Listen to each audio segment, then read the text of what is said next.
Hello students, my self Anuradha Shekhawat, your physics faculty. तो जैसा कि आप सब जानते हैं कि आपके सेमेस्टर सेकंड के जो फाइनल एग्ज़ाम्स हैं वो होने वाले हैं, और फाइनल एग्ज़ाम से पहले एक बार आपको आपकी तैयारी जो है वो चेक करने के लिए किसकी ज़रूरत पड़ेगी। तैयारी चेक करने के लिए कुछ गेस्ट पेपर्स की ज़रूरत पड़ेगी जो आपके हम लोग बोल सकते हैं प्रिपरेशन जो है उसको बूस्ट करने के काम आएगी। तो सफल एडुटेक आपके लिए लेकर आ रहा है हर सब्जेक्ट के गेस्ट पेपर के सॉल्यूशन।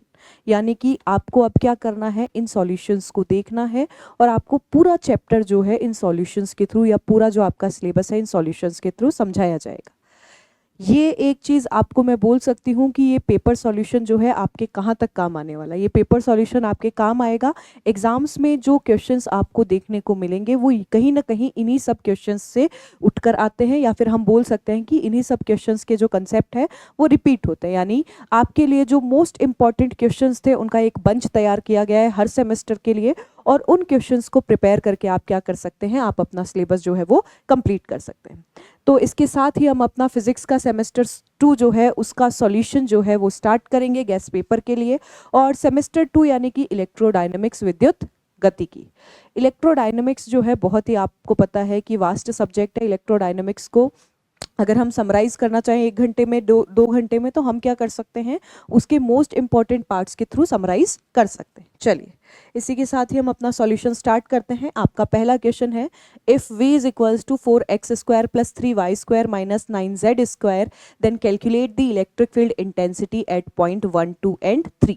v दिया हुआ है और बिंदु 1, 2, 3 पर आपको विद्युत क्षेत्र की तीव्रता ज्ञात करनी है। अब यहाँ पर वैसे सॉल्यूशन तो किया गया है इसका, लेकिन सॉल्यूशन के साथ साथ मैं आपको कुछ एक्स्ट्रा पॉइंट यहाँ पर बताते हुए चलूंगी।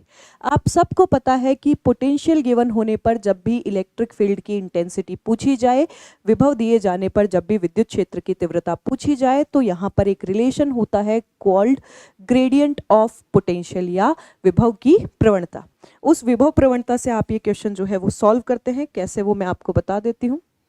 सपोज आपसे क्वेश्चन पूछा जाता है पोटेंशियल ग्रेडियंट या विभव प्रवणता का।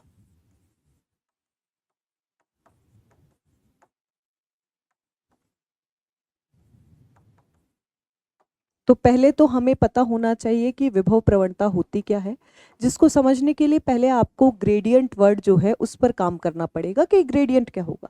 हम लोगों ने बहुत सारे ग्राफ्स बनाए होते हैं, बहुत सारे स्लोप्स बनाए होते हैं। उन सभी ग्राफ्स में हम सबको पता है कि कहीं ना कहीं आपको स्लोप निकालना होता है, और वो स्लोप किसका काम करता है, वो स्लोप काम करता है ग्रेडियंट का।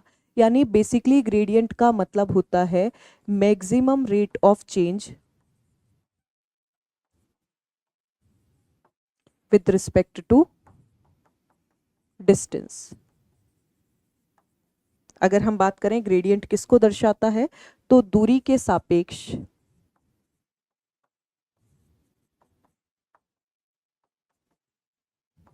अधिकतम परिवर्तन की दर को। अब अगर पोटेंशियल का ग्रेडियंट निकालना है, विभव की प्रवणता निकालनी है, तो वो इलेक्ट्रिक फील्ड में कन्वर्ट हो जाती है, विद्युत क्षेत्र में बदल जाती है। यानी E is equals to minus का dv ओवर dr। यहां से इलेक्ट्रिक फील्ड की एक यूनिट तो न्यूटन पर कूलाम होती है, दूसरी यूनिट आती है जो क्या हो जाएगी, वोल्ट पर मीटर। उसके अलावा अगर आपको 3 अलग अलग कंपोनेंट्स दिए हुए हो तो कैसे निकालेंगे, माइनस का dv over dx i cap, minus dv over dy j cap, और माइनस का dv over dz k cap. आप इसके थ्रू क्या कर सकते हैं, वो इलेक्ट्रिक फील्ड को निकाल सकते हैं। अब हमें जो क्वेश्चन दिया हुआ है उसमें x, y और z तीनों कोऑर्डिनेट्स दिए हुए, तीनों निर्देशांक दिए हुए, इसीलिए आप इसी फॉर्मूला से क्या करेंगे, आपका पोटेंशियल ग्रेडियंट निकालेंगे। साथ ही साथ आपको ये भी पता होना चाहिए पोटेंशियल ग्रेडियंट क्या होता है, विभव प्रवणता क्या होती है, जिसके लिए मैंने आपको बता दिया है कि प्रवणता का मतलब maximum rate of change with respect to distance, दूरी के सापेक्ष अधिकतम परिवर्तन की दर। और यहाँ पर इलेक्ट्रिक फील्ड को पोटेंशियल के ग्रेडियंट के रूप में लिखा जा सकता है, विभव की प्रवणता के रूप में लिखा जा सकता है। चलिए अगर हम बात करें उस क्वेश्चन की, तो ये क्वेश्चन था आपके पास, v दिया हुआ है, आपको x, y और z के रिस्पेक्ट में इसको क्या करना है, डिफ्रेंशिएट करना है, अवकलित करना है, और आपको अपना इलेक्ट्रिक फील्ड जो है वो ज्ञात करना है। आपके पास टर्म क्या है 4x² प्लस 3y² माइनस का 9z²। आप इसको डिफ्रेंशिएट करोगे पहले x के रिस्पेक्ट में, आपको पता है x की पावर n का डिफ्रेंशिएशन होता है n x की पावर n-1, यानी पावर्स को डिक्रीज करते हुए चलना है। 4x² का आपने डिफ्रेंशिएशन किया तो 2 आगे मल्टीप्लाई हुआ, आपके पास क्या आ गया 8x। सिमिलरली 3y² का करोगे 2 मल्टीप्लाई होगा यानी 6y, और -9z² का करोगे तो माइनस का 18z। पर फॉर्मूला मैंने क्या बताया था, E होता है माइनस ऑफ ग्रेडियंट v, यानी कि आपको क्या करना है x, y और z तीनों के रिस्पेक्ट में इसको डिफ्रेंशिएट करके माइनस साइन बाहर कॉमन लेके ऐड कर देना है। माइनस साइन आपने बाहर रखा, यहाँ कितना आ गया आपके पास में 8।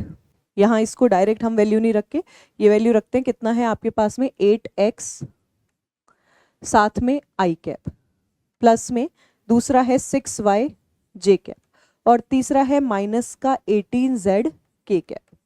अब आपके पास x y z की वैल्यू जो है वो क्वेश्चन में आपको दी हुई है, दैट इज 1 2 और 3, यानी x की जगह 1, y की जगह 2 और z की जगह 3 रखेंगे तो 8 एज इट इज आ जाएगा। 6 इंटू 2 हो गया 12 और 18 इंटू 3 हो गया 54। माइनस साइन अंदर लेके जाओगे तो माइनस का 8 आई कैप, माइनस का 12 जे कैप और माइनस माइनस प्लस का 15 54 के कैप। इलेक्ट्रिक फील्ड की यूनिट मैंने कहा पोटेंशियल के फॉर्म में क्या हो जाएगी, वोल्ट पर मीटर। तो बहुत ही अच्छा क्वेश्चन है, और कौन से कंसेप्ट पर बेस्ड है वो भी आपको ध्यान रखना है, पोटेंशियल ग्रेडियंट या विभव प्रवणता। ये चीज भी आपको इसके साथ क्या करनी है, ध्यान रखनी है। आगे चलते हैं, इस तरीके से आप इसको समझ भी सकते हैं। इसके बाद सेकंड है define the gradient of a scalar field.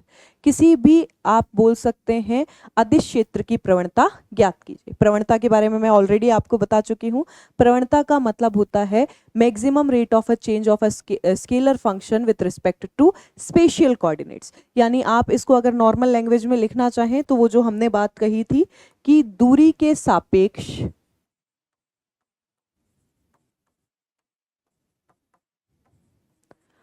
अधिकतम परिवर्तन की दर।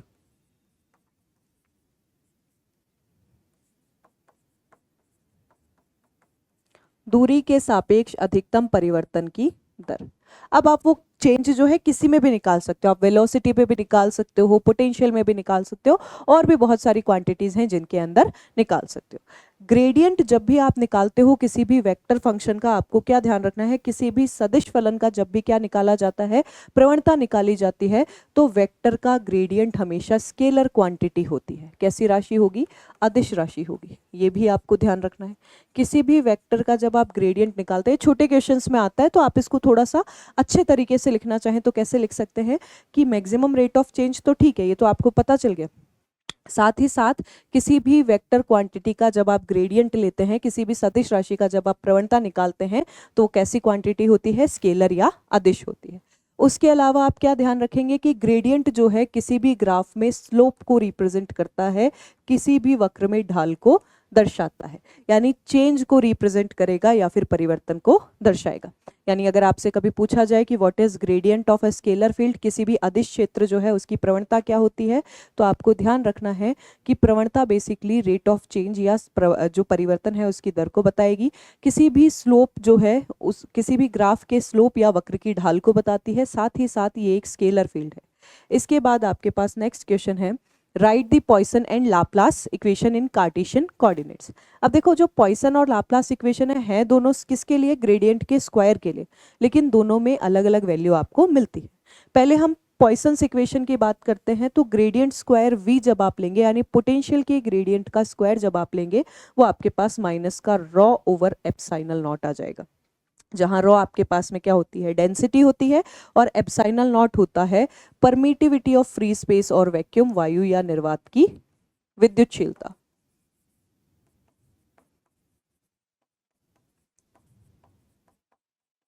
इसके बाद में ये जो डेल स्क्वायर है, इस ऑपरेटर की वैल्यू भी मैं आपको बता देती हूं। डेल स्क्वायर ऑपरेटर की वैल्यू आपके पास में होती है, लाप्लासियन ऑपरेटर बोलते हैं इसको। कौन सा ऑपरेटर बोलते हैं, लाप्लासियन ऑपरेटर।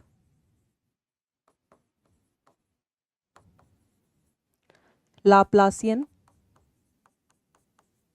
संकारक। क्या वैल्यू आ जाएगी आपके पास? Del square over del X square plus del square over del Y square और plus del square over del Z square. मैं अभी केवल लाप्लासियन ऑपरेटर की वैल्यू आपको किस में बता रही हूँ? कार्टेशियन कोऑर्डिनेट्स में बता रही हूँ। जब आप सेमेस्टर 6 पढ़ते हैं, क्वांटम फिजिक्स पढ़ते हैं, तो इस कोऑर्डिनेट्स को आप अलग अलग जो है कोऑर्डिनेट सिस्टम में भी पढ़ते हैं। जैसे आप इसको स्फेरिकल में भी पढ़ सकते हैं, गोलीय में भी पढ़ सकते हैं और सिलेंड्रिकल या बेलनाकार में भी पढ़ सकते हैं। बाकी यहाँ पर आपको डेल स्क्वायर की वैल्यू रख देनी है, यानी del square V over del X square plus del square V over del Y square plus del square V over del Z square किसके बराबर हो जाएगा? माइनस का रो ओवर एप्सिलॉन नॉट के। लाप्लास इक्वेशन में आपको जो चेंज करना है वो क्या करना है कि डेंसिटी जीरो कर देते हो, और डेंसिटी जीरो होते ही डेल स्क्वायर वी भी कितना हो जाएगा आपका? जीरो। यानी Laplacian operator del square V over del X square plus del square V over del Y square plus del square V over del Z square is equals to zero. अगर आपके numerical आता है तो Laplacian operator से ज़्यादा chances हैं आने के, यानी लाप्लास इक्वेशन से क्वेश्चंस आने के चांसेस क्या होते हैं आपके पास में? ज़्यादा होते हैं। आगे चलते हैं। नेक्स्ट है define electric susceptibility, atomic polarisability and electric displacement. विद्युत प्रवृत्ति, परमाणु ध्रुवणीयता तथा विद्युत विस्थापन को परिभाषित कीजिए। ससेप्टिबिलिटी से हम स्टार्ट करते हैं। जो आपके पास में क्या है? विद्युत प्रवृत्ति है, उससे हम लोग क्या करते हैं? स्टार्ट करते हैं। मैग्नेटिज्म की प्रॉपर्टी होती है मैग्नेटिक, जो आपके पास में क्या होती है? Magnetic susceptibility. मैग्नेटिक ससेप्टिबिलिटी क्या बताती थी? कि मैग्नेटिक फील्ड कितना स्ट्रांग है। इलेक्ट्रिक ससेप्टिबिलिटी या विद्युत प्रवृत्ति बताती है कि जो आपके पास पोलराइजेशन हुआ है उसकी डिग्री क्या है, यानी उसका ऑर्डर या क्रम क्या है। क्या बताती है? ध्रुवण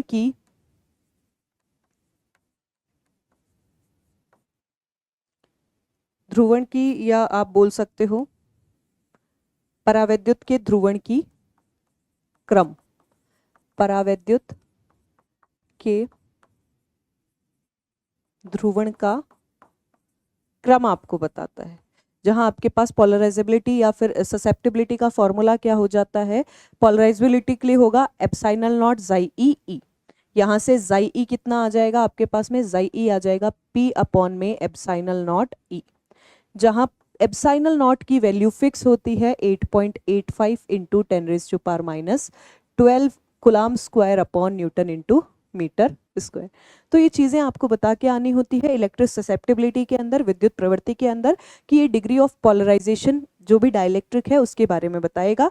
किसके रिस्पॉन्स में? इलेक्ट्रिक फील्ड के रिस्पॉन्स में। इसका मतलब क्या हुआ कि आप विद्युत क्षेत्र की उपस्थिति के अंदर परावैद्युत जो है उसका ध्रुवण किस क्रम से कर रहे हो, इसके बारे में बताता है। फॉर्मूला होता है जाई E is equals to P upon epsilon naught E. उसके बाद एटॉमिक पोलराइजेबिलिटी या फिर इसको बोल सकते हैं परमाणुविक ध्रुवणता। परमाणुविक ध्रुवणता क्या होती है इसके बारे में बता देते हैं। ये induced dipole moment per unit electric field के बारे में बताता है, यानी प्रति एकांक विद्युत क्षेत्र विद्युत द्विध्रुव आघूर्ण के बारे में क्या करता है? बताता है। किसके बारे में बताएगा? प्रति एकांक विद्युत क्षेत्र, प्रति एकांक विद्युत क्षेत्र विद्युत द्विध्रुव आघूर्ण। इसको अल्फा से रिप्रेजेंट करते हैं और अल्फा का फॉर्मूला क्या हो जाएगा? पी अपॉन में ई, यानी कि dipole moment per unit electric field. आप इसकी यूनिट भी निकाल सकते हो, आप इसकी इकाई भी निकाल सकते हो। कैसे निकालेंगे? डाइपोल मोमेंट की होती है कूलम इंटू मीटर और इसकी होती है वोल्ट पर मीटर। मीटर ऊपर चला गया तो आपके पास क्या आ गया? कूलम मीटर स्क्वायर पर वोल्ट। तो यूनिट भी ध्यान रखेंगे, कूलम इंटू मीटर स्क्वायर पर वोल्ट। उसके बाद आपके पास आ जाता है इलेक्ट्रिक डिस्प्लेसमेंट या विद्युत विस्थापन। इसको डी से रिप्रेजेंट करते हैं। ये आपके कब काम आता है? जब आपको किसी भी वेव को ट्रांसमिट करवाना होता है। ये किसको रिप्रेजेंट करता है? टोटल चार्ज डिस्ट्रीब्यूशन, यानी कुल आवेश वितरण को दर्शाता है।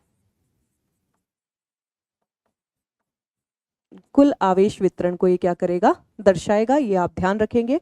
इसका फॉर्मूला अगर अपन देखें तो 12th क्लास तक आप डिस्प्लेसमेंट वेक्टर पढ़ते थे एप्सिलॉन नॉट ई वेक्टर, पर अब जब आप पोलराइजेबिलिटी पढ़ लेते हैं तो यहाँ पर आप पोलराइजेशन को भी क्या कर देंगे? ऐड कर देंगे, यानी आपके पास फॉर्मूला हो गया epsilon naught E plus P के बराबर। उसके अलावा एक चीज एक्स्ट्रा ध्यान रखना, पोलराइजेबिलिटी जो होती है ये ट्रांसवर्स नेचर को रिप्रेजेंट करती है, यानी वेव के अनुप्रस्थ प्रकृति जो है, तरंग की अनुप्रस्थ प्रकृति जो है उसको दर्शाती। तो ये कुछ छोटे छोटे पॉइंट्स अगर आप एक्स्ट्रा लिख के आएंगे तो बहुत ऑब्वियस सी चीज़ है कि आपको एग्जामिनर जो है उसका ध्यान आप अट्रैक्ट करने में क्या हो जाएंगे, सफल हो जाएंगे। इलेक्ट्रिक ससेप्टेबिलिटी आप ध्यान रखेंगे, एटॉमिक पोलराइजेबिलिटी आप ध्यान रखेंगे, और साथ ही इलेक्ट्रिक डिस्प्लेसमेंट या विद्युत विस्थापन के बारे में भी आप ध्यान रखेंगे। आगे चलते हैं। नेक्स्ट है define polar and non polar molecules with example. ध्रुवीय तथा अध्रुवीय अणुओं को उदाहरण द्वारा समझाइए। अब देखो पोलर मॉलिक्यूल्स क्या होते हैं और नॉन पोलर मॉलिक्यूल्स क्या होते हैं, इसके बारे में बात करते हैं। जो आपके पास पोलर मॉलिक्यूल्स होते हैं, ध्रुवीय अणु होते हैं, उनका नेट डाइपोल मोमेंट क्या होता है, जनरेट होता है, उनका द्विध्रुव आघूर्ण उत्पन्न होता है। अब अगर द्विध्रुव आघूर्ण उत्पन्न हो रहा है तो नेट डाइपोल मोमेंट जीरो नहीं होगा। यानी ध्रुवीय अणु कौन कौन से होंगे आपके, ध्रुवीय अणु वे अणु होंगे जिनका कुल द्विध्रुव आघूर्ण जीरो नहीं होगा, यानी इनका द्विध्रुव आघूर्ण जनरेट होता है। और अगर ये जनरेट होगा तो इसके एग्जाम्पल में आ जाते हैं H2O और HCl। अब जैसे यहाँ पर H2O की बात करते हैं, आपको पता है हाइड्रोजन, यहाँ पर ऑक्सीजन के ऊपर लॉन पेयर होगा, H यहाँ पर, तो डाइपोल मोमेंट या द्विध्रुव आघूर्ण यहाँ पर उत्पन्न होगा। अगर हम बात करें नॉन पोलर मॉलिक्यूल्स या अध्रुवीय अणु की, अध्रुवीय अणु कौन कौन से होंगे, जिनका नेट डाइपोल मोमेंट या कुल द्विध्रुव आघूर्ण कितना होगा, जीरो होगा। और टोटल डाइपोल मोमेंट जीरो होने का मतलब, कुल द्विध्रुव आघूर्ण जीरो होने का मतलब क्या हो गया, ये टोटल डाइपोल मोमेंट जीरो होने का मतलब ये हो गया कि यहाँ पर आपके पास में लीनियर स्ट्रक्चर आएगी, रेखीय संरचना आएगी। जैसे कार्बन डाइऑक्साइड ले लो, ऑक्सीजन ले लो, दोनों में ही क्या है, लीनियर स्ट्रक्चर है, तो नेट डाइपोल मोमेंट क्या हो जाता है, जीरो। बस आपको ये ध्यान रखना है, पोलर और नॉन पोलर मॉलिक्यूल्स के अंदर पोलर में नेट डाइपोल मोमेंट जीरो नहीं होता और नॉन पोलर में नेट डाइपोल मोमेंट क्या हो जाता है, जीरो। आगे है define orbital gyromagnetic ratio and bore magneton. कक्षीय गायरोमैग्नेटिक अनुपात तथा बोर मैग्नेटॉन को परिभाषित कीजिए। गायरोमैग्नेटिक रेशियो बेसिकली आपको किसके बारे में बताता है, जो स्पेसिफिक चार्ज होता है ना, विशिष्ट आवेश, उसके बारे में। अब अगर मैं स्पेसिफिक चार्ज की बात करूं,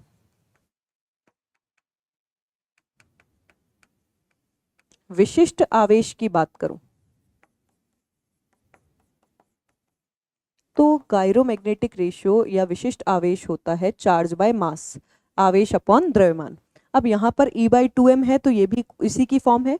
E जो है चार्ज ऑफ इलेक्ट्रॉन होता है और m होता है मास ऑफ इलेक्ट्रॉन। दोनों का जब आप रेशियो निकालते हैं तो वो गायरोमैग्नेटिक रेशियो या फिर जाइरोमैग्नेटिक रेशियो जो है उसको जनरेट करता है। और ये जो आपके पास में फॉर्मूला आया है, इसके लिए अगर आप देखेंगे तो इसकी यूनिट क्या हो जाएगी, कूलाम पर केजी, यानी चार्ज के लिए कूलाम और मास के लिए केजी। फिर आ जाता है बोर मैग्नेटोन, ये एक कांस्टेंट होता है। बोर मैग्नेटोन जैसे आप और भी कांस्टेंट फिजिक्स के अंदर पढ़ते हैं, ये एक नियतांक होता है। कैसे पता चलेगा, बोर मैग्नेटोन को म्यू बी से रिप्रेजेंट करते हैं और इसका फॉर्मूला होता है E H क्रॉस अपॉन में 2m। यहाँ पर H cross reduced Planck coefficient है जिसकी वैल्यू होती है 1.054 इंटू 10⁻⁻⁴ जूल और सेकेंड। पूरे गायरोमैग्नेटिक रेशियो को जब आप सारी वैल्यूज रख के, क्योंकि कांस्टेंट है ना, नियतांक है, जब सारी वैल्यूज रख के सॉल्व करते हो तो आपके पास आता है 9.27 इंटू 10⁻⁻27 जूल पर टेस्ला। पर आप इसकी यूनिट ये ध्यान रखेंगे, जूल सेकंड तो हो गई किसकी, एच क्रॉस की, और टोटल हो गई जूल पर टेस्ला। तो आपके पास क्या आ गया, 9.27 इंटू 10⁻⁻24। ये छोटे क्वेश्चंस हैं जो आपसे पूछे जा सकते हैं। नेक्स्ट आपके पास क्वेश्चन आ जाता है, state ampere circuital law and right it's differential form. Ampere के परिपथीय नियम का कथन लिखिए तथा उसका अवकलन रूप बताइए। अब देखो, एम्पियर्स जो सर्किटल लॉ है वो आपको क्या बताता है कि आप एक क्लोज लूप लीजिए, एक बंद पथ लीजिए, और उसका आप क्या निकालिए, उसका आप लाइन इंटीग्रेशन निकालिए या जो रेखा समाकलन है वो निकालिए। ये जो लाइन इंटीग्रेशन है क्या होता है, एल्जेब्रिक सम ऑफ करंट के म्यू नॉट टाइम्स होता है, कुल धाराओं के बीजगणितीय योगफल के म्यू नॉट गुना होता है। कैसे होता है उसके बारे में हम लोग बात करते हैं। ये मैं लिख भी देती हूँ। अगर मैं एम्पियर सर्किटल लॉ की बात करूं,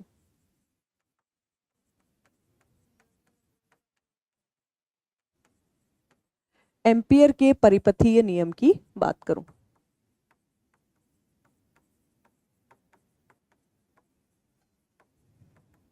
तो एम्पियर सर्किटल लॉ या एम्पियर का परिपथीय नियम आपके पास में क्या होगा? इंग्लिश में वहां लिखा हुआ था, इसीलिए मैं हिंदी में यहां लिख देती हूं कि बंद परिपथ में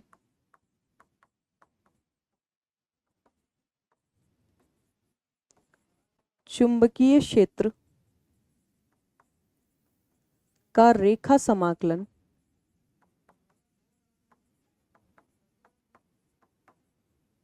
चुंबकीय क्षेत्र का रेखा समाकलन धाराओं के बीजगणितीय योगफल के म्यू नॉट गुना होगा।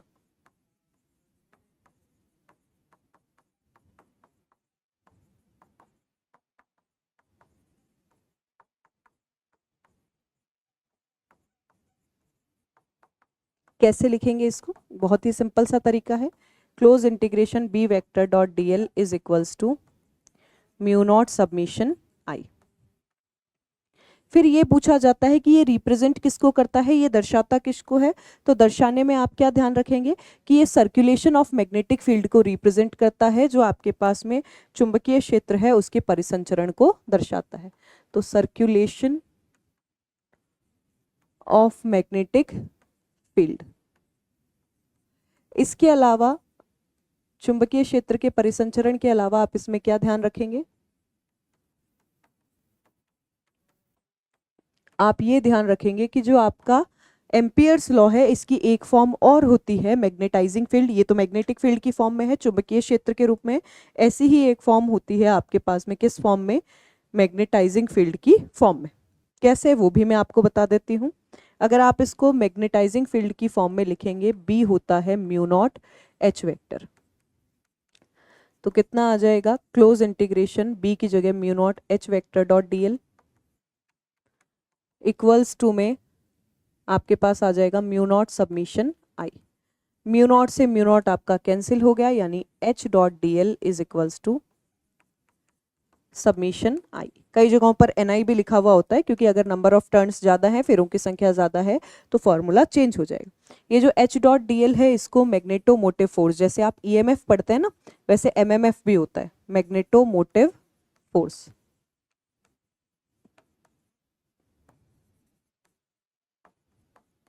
चुंबकन वाहक बल भी क्या किया जाता है? कहा जाता है। और इसी से इसकी डिफरेंशियल फॉर्म या अवकलन रूप भी निकाला जाता है, और अवकलन रूप आपको दिया हुआ है। डिफरेंशियल फॉर्म क्या होती है इसकी? अवकलन रूप क्या होता है? Del cross B is equals to mu naught J vector. जब भी आप क्रॉस प्रोडक्ट करते हैं तो क्रॉस प्रोडक्ट को बोलते हैं कर्ल। क्या बोल देते हैं इसको? कर्ल बोल देते हैं। और जे वेक्टर क्या है आपके पास में? करंट डेंसिटी या धारा घनत्व। ये क्या है आपके पास में? करंट डेंसिटी या धारा घनत्व। तो ये आपको किस में ध्यान रखना है? एम्पियर सर्किटल लॉ में ध्यान रखना है। स्टेटमेंट भी बहुत इंपॉर्टेंट है कि बंद परिपथ में क्या होगा? चुंबकीय क्षेत्र का रेखा समाकलन क्या होगा? धाराओं के बीजगणितीय योगफल के तुल्य होगा। और ये पॉइंट भी आपको ध्यान रखने जरूरी है। डिफरेंशियल फॉर्म कैसे निकली, उसके अलावा इसका मैग्नेटाइजिंग फील्ड जो होता है उसके रूप में क्या फॉर्मूला होगा, इसके बारे में। तो आपके पास क्वेश्चन था कि परिपथीय नियम होता क्या है और आपकी डिफरेंशियल अवकलन रूप जो है वो क्या है। परिपथीय नियम में line integration of magnetic field is mu naught times of total enclosed current, यानी कि जो रेखीय समाकलन है चुंबकीय क्षेत्र का, वो कुल धाराओं के बीजगणितीय योगफल के म्यू नॉट गुना होगा। और डिफरेंशियल फॉर्म या अवकलन रूप भी जो मैंने आपको बताया कि डेल क्रॉस बी कितना हो जाएगा आपके पास में? म्यू नॉट जे वेक्टर, जहां जे आपके पास में क्या होता है? जे आपके पास में होता है करंट डेंसिटी, और क्रॉस का मतलब कर्ल निकाल रहे हो आप। फिर है right the expression for displacement current and explain. विस्थापन धारा का व्यंजक लिखिए तथा उसकी व्याख्या कीजिए। अब देखो, कैपेसिटर की प्लेट्स के बीच में, संधारित्र की प्लेटों के बीच में क्या होता है? एयर और वैक्यूम, वायु या निर्वात। उस एयर या वैक्यूम के अंदर, उस वायु या निर्वात के अंदर कोई चार्ज प्रेजेंट नहीं होता, यानी जो आपकी कंडक्शन करंट है, चालन धारा है, वो तो वहां पर जनरेट नहीं हो सकती। अब वहां पर कंटिन्यूअसली इलेक्ट्रिक फ्लक्स चेंज होता रहता है, विद्युत फ्लक्स में परिवर्तन होता है, और इस continuous change in electric flux के कारण, विद्युत फ्लक्स में परिवर्तन के कारण कैपेसिटर की प्लेट्स के बीच में करंट इंड्यूस्ड होती है, जिसको डिस्प्लेसमेंट करंट या विस्थापन धारा कहते हैं, जिसका फॉर्मूला होता है phi naught I D is equals to epsilon naught D phi E over D T. क्या ध्यान रखेंगे आप डिस्प्लेसमेंट करंट के अंदर, विस्थापन धारा में आपको क्या ध्यान रखना है?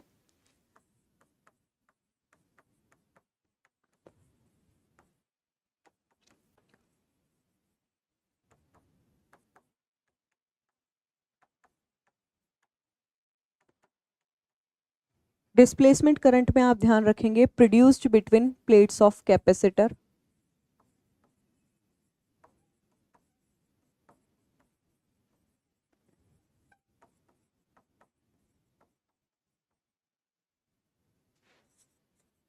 संधारित्र की प्लेटों के मध्य उत्पन्न होती है।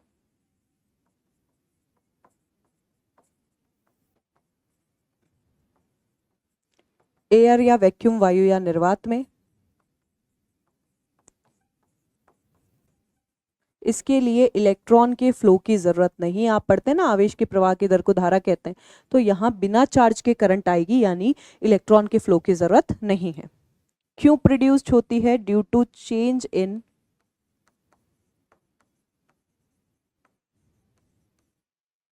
इलेक्ट्रिक फ्लक्स, विद्युत फ्लक्स में परिवर्तन के कारण।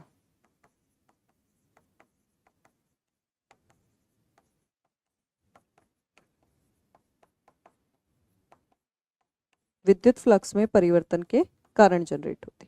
तो ये तीन चीजें आपको इसके बारे में ध्यान रखनी है। बाकी आप डिस्प्लेसमेंट करंट का जो क्वेश्चन है वो गलत नहीं करके आएंगे। क्या क्या ध्यान रखेंगे?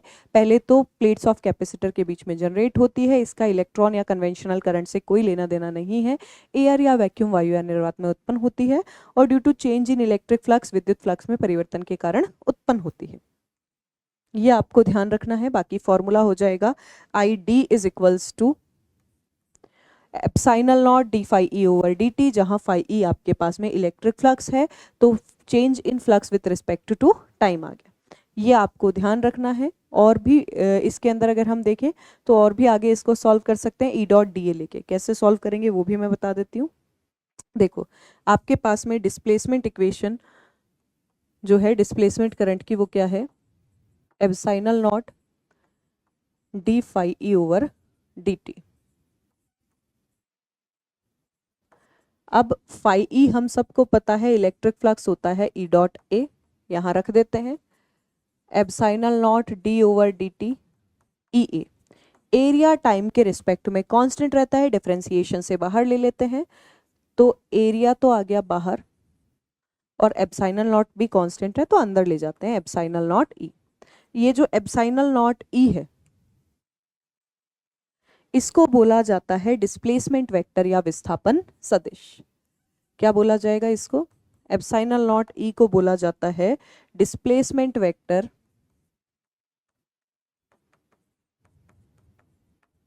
जिसमें पोलराइजेबिलिटी नहीं है, अभी जिसमें जो है आपकी पोलराइजेबिलिटी नहीं है, विस्थापन सदिश। और इसको रिप्रेजेंट किया जाता है किससे? डी वेक्टर से। तो आपके पास क्या आ गया? आपके पास आ गया I D is equals to A D over D T capital D vector. एक फॉर्मूला आप इसका डिस्प्लेसमेंट करंट का ये भी ले सकते हैं। अब यहाँ पर करंट डेंसिटी भी पूछी जाए तो आप वो भी निकाल सकते हैं, धारा घनत्व जो है वो भी निकाल के आ सकते हैं। कैसे निकालेंगे? धारा घनत्व जो या करंट डेंसिटी जो है उसका फॉर्मूला होता है current per unit cross section, धारा प्रति एकांक अनुप्रस्थ काट क्षेत्रफल, यानी आई डी बाई ए। ए से डिवाइड करेंगे तो ए से ए कैंसिल हो गया, आपके पास आ गया D capital D vector by D T. तो आप यहाँ पर इस इक्वेशन को इस तरीके से जो है आगे सॉल्व करके आ सकते हैं। आगे चलते हैं। नेक्स्ट क्वेश्चन है what is Poynting vector? Poynting सदिश क्या है? ये पॉइंटिंग वेक्टर जो है बहुत अच्छा टॉपिक होता है, मैं बताती हूँ कैसे। पॉइंटिंग वेक्टर आपके इलेक्ट्रोमैग्नेटिक वेव के अंदर एनर्जी फ्लक्चुएशन को रिप्रेजेंट करता है। बेसिकली क्या बताता है? रेट ऑफ एनर्जी फ्लो, ठीक है, पर यूनिट क्रॉस सेक्शन किसके बारे में बताएगा, आप ध्यान रखेंगे, रेट ऑफ एनर्जी फ्लो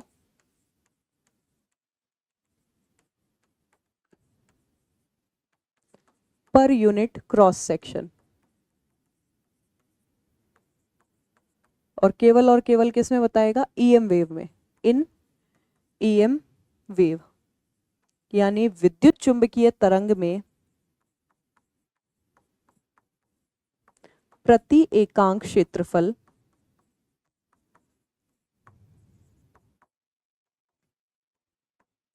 ऊर्जा प्रवाह की दर, प्रति एकांक क्षेत्रफल ऊर्जा प्रवाह की दर।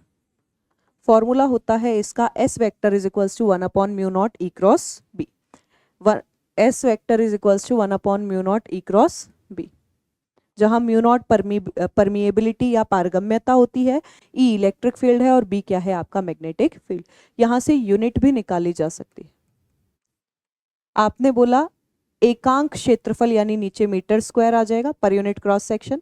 उसके अलावा rate of energy flow, energy होती है जूल में, रेट यानी जूल पर सेकंड, तो जूल पर सेकंड इंटू मीटर स्क्वायर पहली यूनिट। फिर ये जो जूल पर सेकंड है यानी वर्क अपॉन टाइम, किस पे को रिप्रेजेंट करता है, पावर को, यानी वॉट पर मीटर स्क्वायर। ये भी इसकी क्या हो जाएगी, यूनिट हो जाएगी। इसके अलावा आप ये जो पॉइंटिंग वेक्टर है या पॉइंटिंग सदिश है, इसका एक फॉर्मूला और लिख सकते हैं, क्योंकि स्पीड ऑफ ईएम वेव होती है 1/√μ0 एप्सिलॉन नॉट। यहाँ से μ0 की वैल्यू निकालेंगे तो आपके पास एक फॉर्मूला और आएगा, क्या आ जाएगा, S vector is equals to C square epsilon naught E vector cross B vector. क्या हो जाएगा, C square epsilon naught E cross B। उसके अलावा अगर H की फॉर्म में लिखना चाहें तो कैसे लिखेंगे, आपको पता है B इज इक्वल्स टू क्या होता है आपके पास में, μ0 H होता है, तो H कितना हो जाएगा, B/μ0, यहाँ रख दिया तो आपके पास में तीसरा फॉर्मूला क्या आ गया, ये दूसरा फॉर्मूला है, तीसरा फॉर्मूला आ जाता है S is equals to E cross H। और न्यूमेरिकल के जो कंपटीशन में चांसेस हैं वो E क्रॉस H से होते हैं, बाकी यूनिट डायमेंशन के क्वेश्चंस तो आपसे कहीं पे भी पूछे जा सकते हैं। तो पॉइंटिंग वेक्टर में ये सारी चीजें आपको जो है वो ध्यान रखनी होगी। उसके बाद आप पॉइंटिंग वेक्टर का न्यूमेरिकल भी सही करके आएंगे और थ्योरेटिकल क्वेश्चन जो है वो भी सही करके आएंगे। आगे चलते हैं, define curl of a vector and derive its expression in Cartesian coordinates and determine the curl of following vector A is equals to IX + Y + JX + Y - 2Z K। आपको दिया गया है किसी सदिश के कर्ल को परिभाषित कीजिए, यदि कार्तीय निर्देशांकों में उसका व्यंजक व्युत्पन्न कीजिए और साथ ही निम्नलिखित सदिश क्षेत्र को कर्ल ज्ञात कीजिए। यानी एक वैल्यू दी हुई है, आपको बोला गया है आपको क्या निकालना है उसका कर्ल। कर्ल बेसिकली किसको बताता है, सर्कुलेशन को बताता है या परिसंचरण को बताता है। यानी कर्ल को जब आप लीनियर इंटीग्रेशन में बदलते हो ना, स्टोक्स कर्ल थ्योरम के थ्रू, उसमें क्या बताया जाता है, परिसंचरण बताया जाता है किसका, पर यूनिट एरिया में, यानी प्रति एकांक क्षेत्रफल में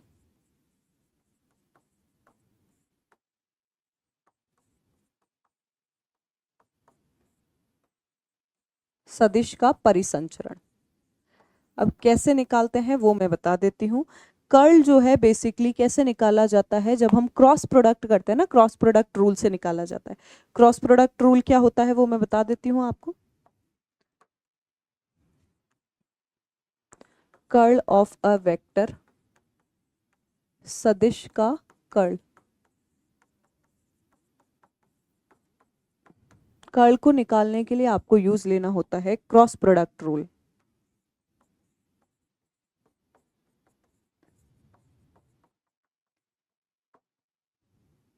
सदिश गुणनफल,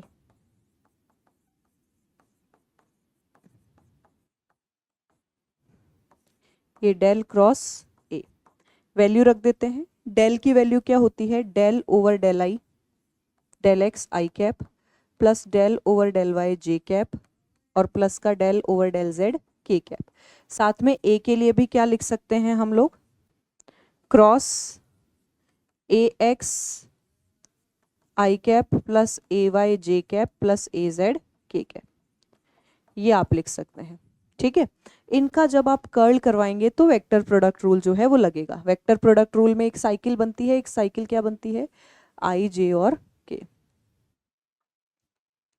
आई को जे से, जे को के से और के को आई से मल्टीप्लाई करेंगे, उसके अलावा जो सेम क्वांटिटी वाले मल्टीप्लिकेशन है वो जीरो हो जाएंगे। यानी आई आई के साथ नहीं होगा तो आई हुआ जे के साथ, आई जे के साथ होके आपको क्या देगा, के देगा। तो आपके पास पहला आ गया के कैप, साथ में क्या आया, सीक्वेंस ध्यान रखनी है, डेल ओवर डेल एक्स, और आपके पास क्या आ गया, ए Y.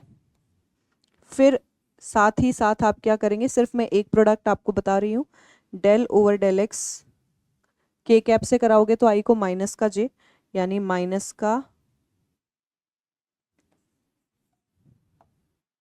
Minus J cap del over del X A Z.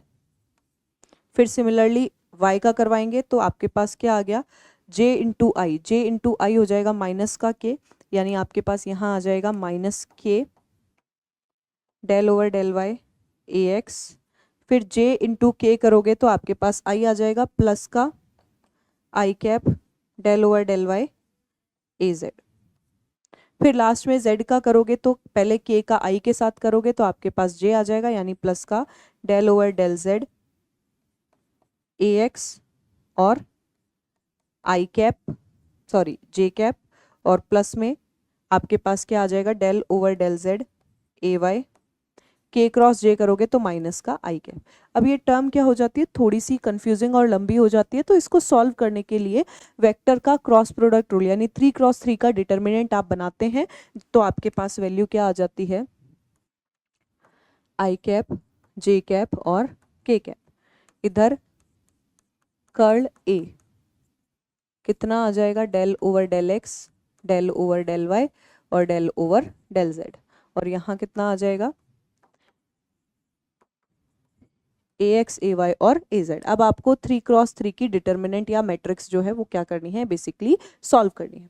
कैसे सॉल्व करते हैं आपको ध्यान रखना है, अगर आप आई कैप के लिए सॉल्व कर रहे हो तो इधर हाथ रखा, इन दोनों को मल्टीप्लाई करवाया, यानी del over del Y A Z minus del over del Z A Y. फिर जे कैप के लिए करेंगे तो प्लस में जे कैप, सिक्वेंस में चलना है, इधर हाथ रखा, इन दोनों को मल्टीप्लाई करवाया, del A X over del Z minus del A Z over del X. Plus K cap पे अगर आपको निकालना है तो के कैप पर हाथ रखा, del A Y over del X minus del A X over del Y. ये आप इसको सॉल्व कर सकते हैं कर्ल के लिए, ठीक है। इसके बाद में कर्ल किसका निकालना था हमको, कर्ल निकालना था हमको आई एक्स प्लस वाई, यानी यहाँ पर एक्स की जगह क्या रखेंगे, एक्स प्लस वाई, फिर वापस एक्स प्लस वाई और जेड। ये आपके पास क्या आ गया, कोऑर्डिनेट्स आ गए। पहले यहाँ हाथ रखा, ठीक है। अब del over del X, X का एक्स के रिस्पेक्ट में डिफरेंशिएशन कितना हो गया आपके पास में, या यहाँ हाथ रखा, वाई के रिस्पेक्ट में 2z का डिफरेंशिएशन, जेड के रिस्पेक्ट में एक्स प्लस वाई का डिफरेंशिएशन। उसके अलावा जेड पर हाथ रखा तो del over del Z X plus Y का डिफरेंशिएशन, और फिर जब आपने इधर हाथ रखा तो आपके पास क्या आ गया, माइनस का del over del Z X plus Y. यहाँ बीच में माइनस लिया हुआ है, आप चाहो तो ये माइनस ले सकते हो, अदरवाइज जो मैंने तरीका बताया था वो ज़्यादा ईजी रहता है। क्या ईजी रहता है कि आप क्या करें, सिक्वेंस में चलिए, फिर प्लस माइनस की दिक्कत नहीं आती है, फिर आप जो नॉर्मल साइन है वो क्या है लेके चल सकते हैं, ठीक है। फिर उसके बाद में प्लस के आपने देखा तो del over del X X plus Y, और इधर आ जाएगा del over del Y X plus Y.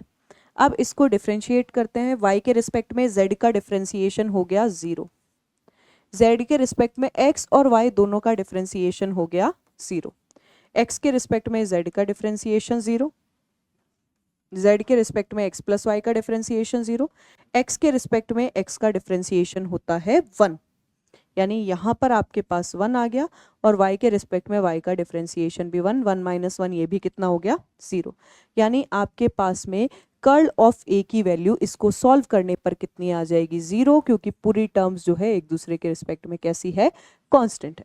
तो आपके पास में क्या आ गया, आंसर आ गया 0। आगे चलते हैं।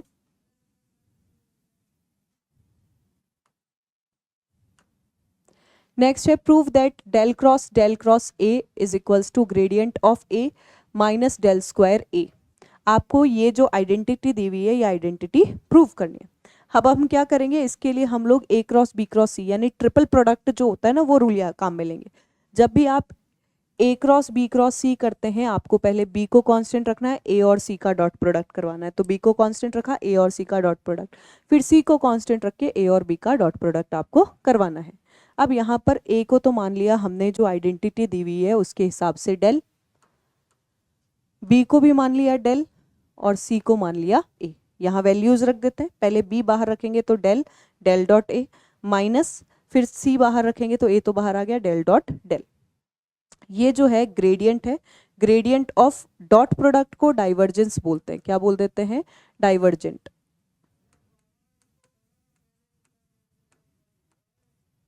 डाइवर्जेंट यानी कि डेल डाइवर्जेंट ए, ठीक है, माइनस डेल डॉट ए को क्या लिख सकते हैं? डेल स्क्वायर ए। तो आपके पास क्या आ जाएगा? आपके पास आ जाएगा ग्रेडियंट ऑफ डाइवर्जेंस और माइनस का डेल स्क्वायर ए, जो कि आपको आरएचएस में क्या करना है? प्रूव करना है। अब यहां पर भी यही चीज बताई गई है कि आपने इसको कैसे सॉल्व किया? वेक्टर ट्रिपल प्रोडक्ट आइडेंटिटी से सदिश का त्रिगुणनफल, ट्रिपल प्रोडक्ट से आप इसको क्या कर सकते हैं? सॉल्व कर सकते हैं। बाकी मैथमेटिकल ऑपरेटर्स आपने इसमें यूज में लिए हैं। बस आपको ये ध्यान रखना है, यहाँ पर आपको जो जो चीज़ें केयरफुल रहना है जिन चीज़ों के लिए, वो दिया हुआ है। बाकी ये बहुत ही ईजी आइडेंटिटी है और अच्छी आइडेंटिटी है, एग्जाम में बहुत बार आपको देखने को मिलती। ठीक है, तो ये चीज़ आपको ध्यान रखनी है। आगे चलते हैं। नेक्स्ट है find the electric field due to an electric dipole. विद्युत द्विध्रुव के कारण उत्पन्न विद्युत क्षेत्र जो है वो ज्ञात कीजिए। अब इलेक्ट्रिक फील्ड जो है अगर आप डाइपोल के कारण निकालते हैं, द्विध्रुव के कारण अगर आप विद्युत क्षेत्र निकालते हैं, तो सबसे पहले हमें पता होना चाहिए कि डाइपोल या द्विध्रुव क्या होता है। अगर मैं डाइपोल की बात करूं, डाइपोल क्या होता है?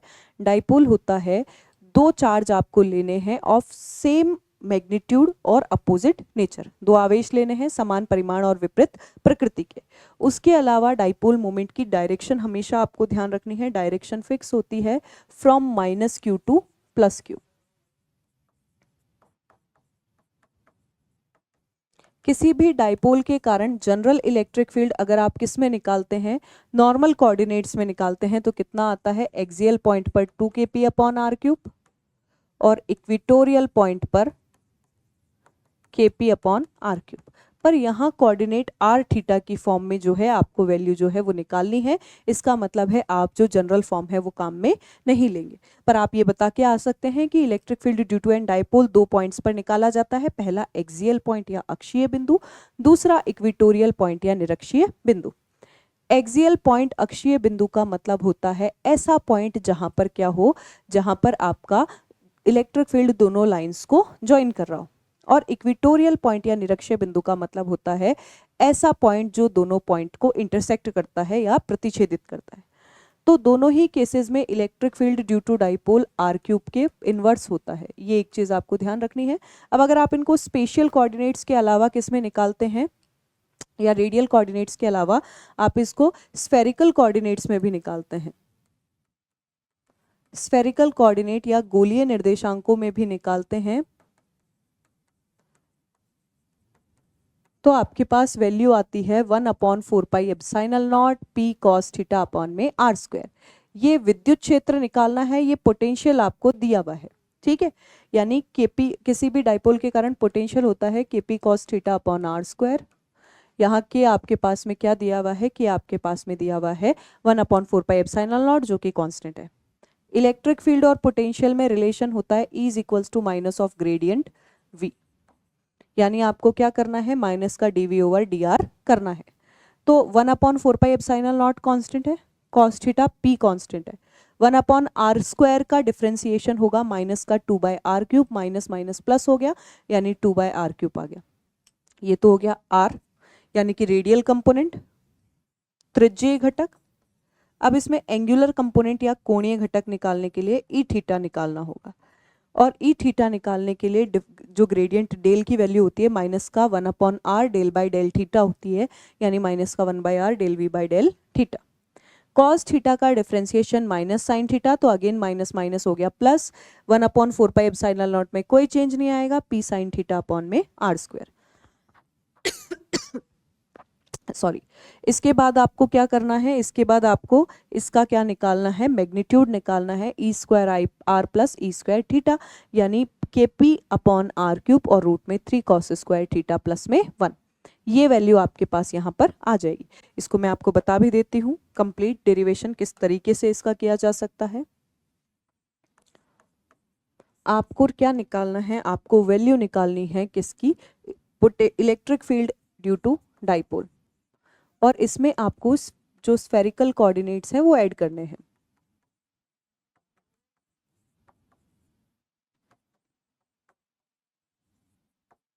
द्विध्रुव के कारण विद्युत क्षेत्र। अब किसी भी डाइपोल के कारण पोटेंशियल के बारे में हमें पता है, किसी भी द्विध्रुव के कारण विभव के बारे में हमें पता है, के पी कॉस थीटा अपॉन में आर स्क्वायर। के की वैल्यू 1/4 पाई एप्सिलॉन नॉट होती है। हम अपने डेरिवेशन में लास्ट में रखेंगे ये वैल्यू ताकि ज़्यादा कन्फ्यूजन क्रिएट ना हो। उसके बाद इलेक्ट्रिक फील्ड होता है माइनस का dV/dr। अब यहाँ इलेक्ट्रिक फील्ड के दो कंपोनेंट्स हैं, रेडियल या त्रिज्यीय और एंगुलर या कोणीय। हमें ये दोनों ही कंपोनेंट्स निकालने पड़ेंगे। सबसे पहले हम लोग रेडियल कंपोनेंट निकालते हैं, त्रिज्यीय घटक निकालते हैं, यानी केवल r के रिस्पेक्ट में इसको डिफरेंशिएट करेंगे। तो E कितना हो जाएगा, माइनस का dV/dr minus as it is d/dr, और इधर आ जाएगा kp cos थीटा अपॉन में r square. kp cos theta constant है तो ये बाहर आ गया। 1/r स्क्वायर का डिफरेंशिएशन माइनस का 2/r³, माइनस से माइनस कैंसिल, यानी कितना आ गया आपके पास, ER आ गया 2kp cos theta by r³। ठीक है, उसके बाद में रेडियल के बाद में एंगुलर कंपोनेंट निकालेंगे, कोणीय घटक निकालेंगे ई थीटा। इसके लिए डेल होता है माइनस का 1/r del over del theta, तो del V over del theta. अब cos थीटा का डिफरेंशिएशन करना है, माइनस का 1/r एज इट इज रखना। cos थीटा का डिफरेंशिएशन होता है माइनस साइन थीटा, यानी माइनस का kp साइन थीटा अपॉन में r स्क्वायर। तो कितना आ जाएगा आपके पास में, kp साइन थीटा अपॉन में r³। अब आपको इनका रिजल्टेंट निकालना है, परिणामी सदिश निकालना है। तो दो वेक्टर्स का रिजल्टेंट कैसे निकलेगा, E square R plus E square theta. E square R करोगे तो √4k² p² cos square theta, और इधर आ जाएगा प्लस में k² p² sine square theta. और जो वो 1/r³ था वो एज इट इज हम लोग ले लेते हैं बाहर। कितना हो जाएगा, 1/r³।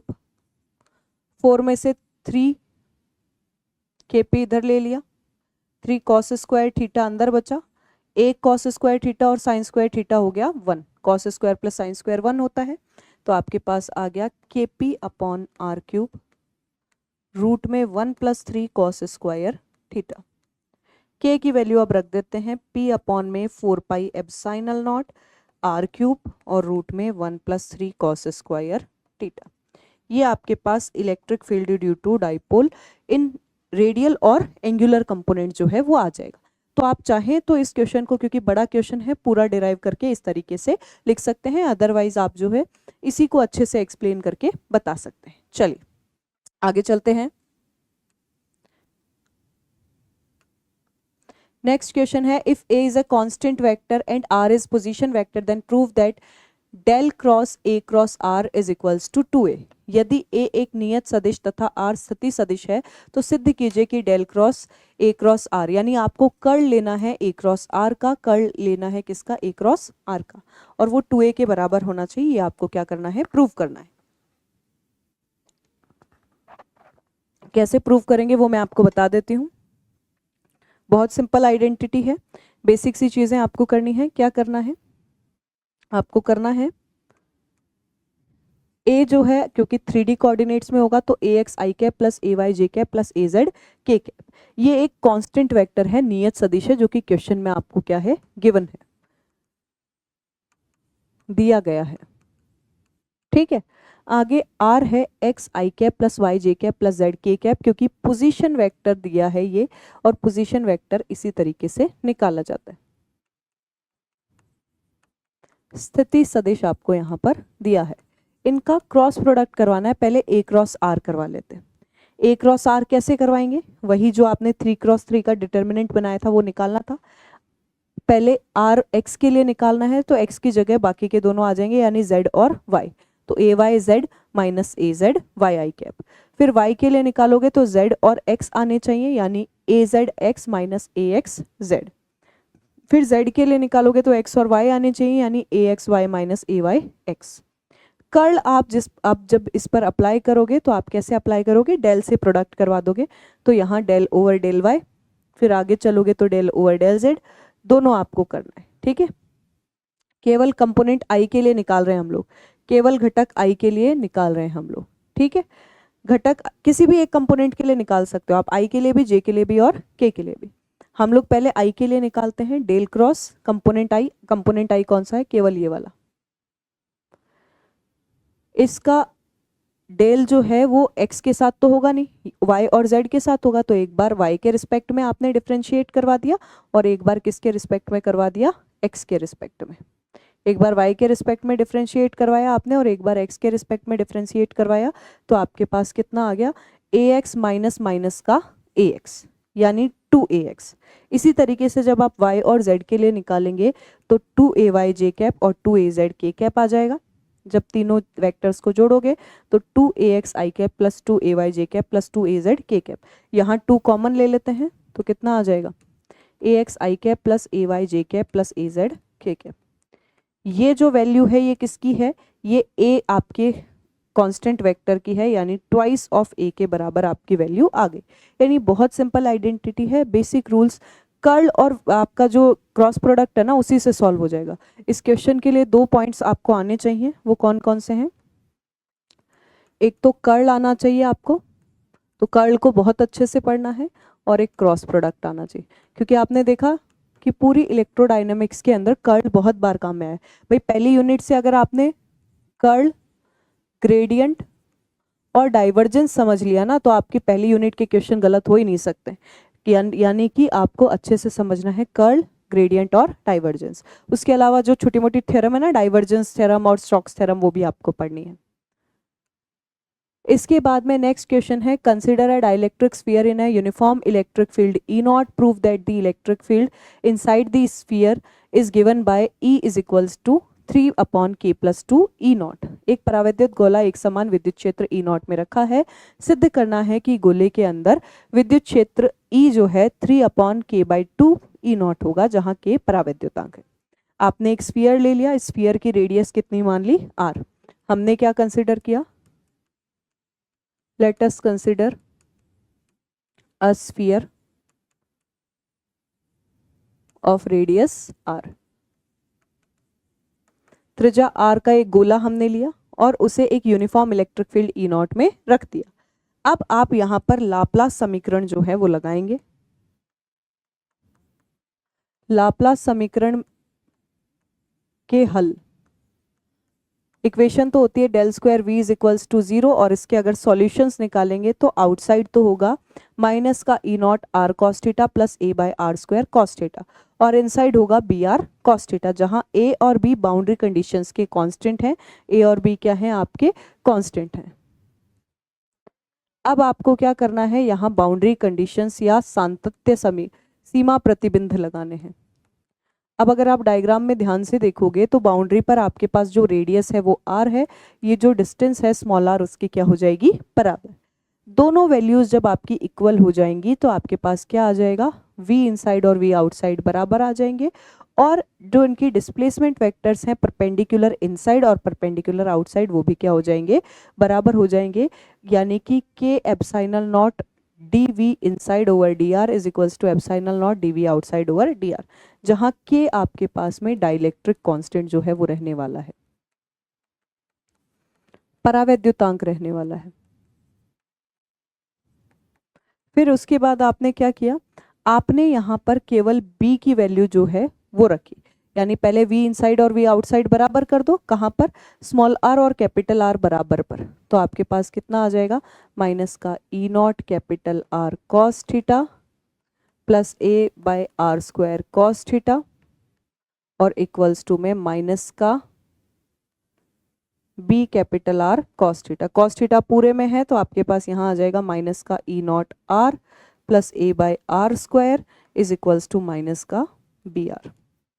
इसको इधर ले आओ, एक तो कंडीशन हो गई ये आपके पास में, दूसरी है ई इनसाइड है minus of gradient V inside, minus of gradient V inside करेंगे, इसका ग्रेडियंट करोगे तो आपके पास कितना आ जाएगा, कॉस थीटा के लिए साइन थीटा, परपेंडिकुलर है तो साइन 90 हो गया 1, तो आपके पास बचा माइनस का b, ये भी आपके पास बचा, और b को सॉल्व किया तो माइनस का 3 ई नॉट अपॉन में k बाय 2, तो e इनसाइड कितना आ जाएगा 3 अपॉन में k by 2 as it is, और ई नॉट माइनस माइनस क्या हो गया आपका प्लस, और यही आपको क्या करना था, प्रूव करना था, हेंस प्रूव्ड। क्या ध्यान रखेंगे, इस क्वेश्चन को करने के लिए लाप्लास इक्वेशन के सॉल्यूशन जो स्फेरिकल कोऑर्डिनेट्स में आप पढ़ते हैं, गोलीय निर्देशांकों में जो लाप्लास समीकरण के सॉल्यूशन आप पढ़ते हैं उनको काम में लेना है, और बाउंड्री कंडीशंस या जो आपके सीमा प्रतिबंध है वो यहाँ पर लगाने हैं। आगे चलते हैं, नेक्स्ट क्वेश्चन है, a dielectric sphere is placed in an uniform electric field of 8 × 10⁵ volt per metre if the dielectric constant of material is 7, अगर k की वैल्यू आपको 7 दी गई है, then find the electric field inside the sphere and electric susceptibility. एक परावैद्युत गोला एक समान विद्युत क्षेत्र 8 × 10⁵ वोल्ट प्रति मीटर में रखा जाता है। यदि गोले का परावैद्युतांक 7 है तो गोले के अंदर विद्युत क्षेत्र और विद्युतीय प्रवृत्ति ज्ञात कीजिए। देखो ई नॉट है 8 × 10⁵। अभी इससे जस्ट पहले वाले क्वेश्चन में हमने क्या लिखा, ई इनसाइड हो जाएगा 3 अपॉन में k plus 2 E not, value रखते हैं 3, k है 7, 7 प्लस 2 हो गया 9, और ई नॉट कितना दिया हुआ है 8 × 10⁵, तो 3 अपॉन 9 यानी 1/3, 8 × 10⁵, 9/3 होता तो 3 आता, तो 3 से थोड़ा सा कम यानी 2.67 × 10⁵ वोल्ट पर मीटर। ससेप्टिबिलिटी निकालनी है, ससेप्टिबिलिटी का फॉर्मूला होता है xi is equals to epsilon naught k - 1, तो xi एप्सिलॉन नॉट 7 - 1 हो गया 6 एप्सिलॉन नॉट। वैल्यूज में निकालना चाहूँ तो 8.85 × 10⁻⁻12 से मल्टीप्लाई कर देना, तो कितना आ जाएगा, ये आ जाएगा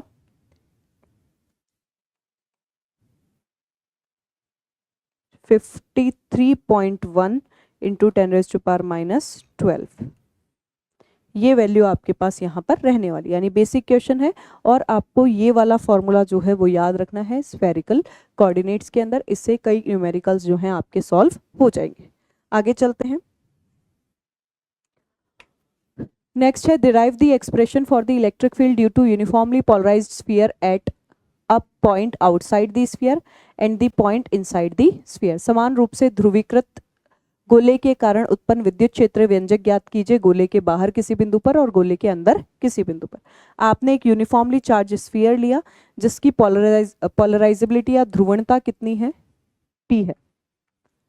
अब आपने क्या किया, इसके लिए सरफेस चार्ज डेंसिटीज देखी, एक प्लेट पर पॉजिटिव और दूसरी साइड पर नेगेटिव, तो सिग्मा किसको रिप्रेजेंट करता है, सरफेस चार्ज डेंसिटी को।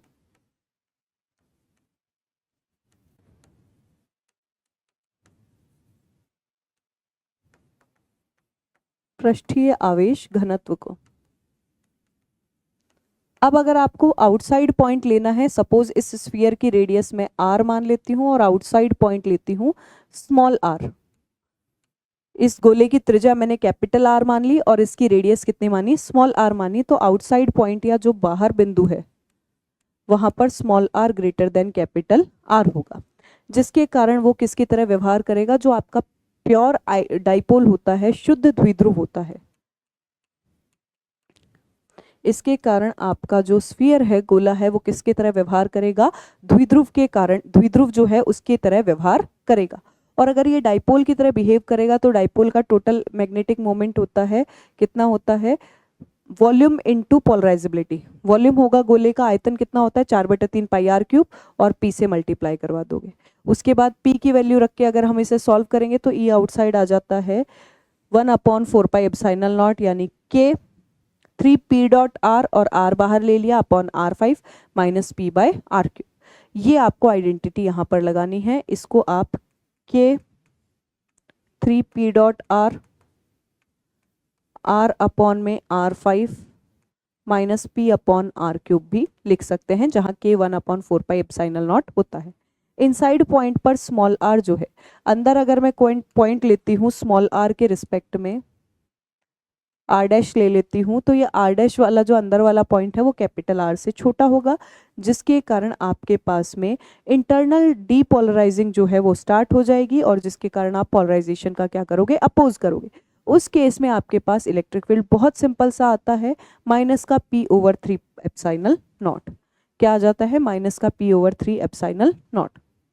इसका लॉन्ग पार्ट या डेरिवेशनल पार्ट भी आपसे पूछा जा सकता है, तो उसका भी आपको ध्यान रखना है। बाकी ध्यान रखना है कि इनसाइड और आउटसाइड आपके जो पॉइंट्स होते हैं उन पर फील्ड डिफर करता है, उन पर फील्ड अलग अलग होता है। नेक्स्ट है using bio-Savart's law show that the divergence of magnetic induction is zero, यानी डेल डॉट बी जीरो होता है, ये आपको बायो-सावर्ट के नियम से प्रूव करना है। अब सबसे पहले तो हमें बायो-सावर्ट का नियम ही नहीं पता हो तो कैसे सॉल्व करेंगे। तो बायो-सावर्ट्स लॉ में आपको क्या बताया जाता है,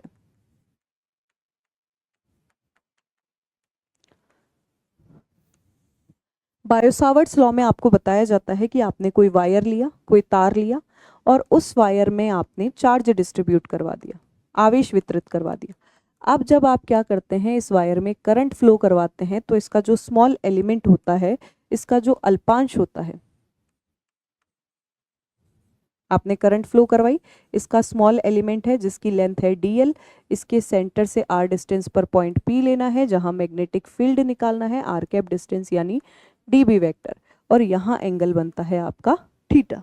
तो बायो-सावर्ट ने क्या कहा कि ये जो मैग्नेटिक फील्ड जनरेट होता है dB, ये प्रोपोर्शनल होता है करंट के, लेंथ एलिमेंट के,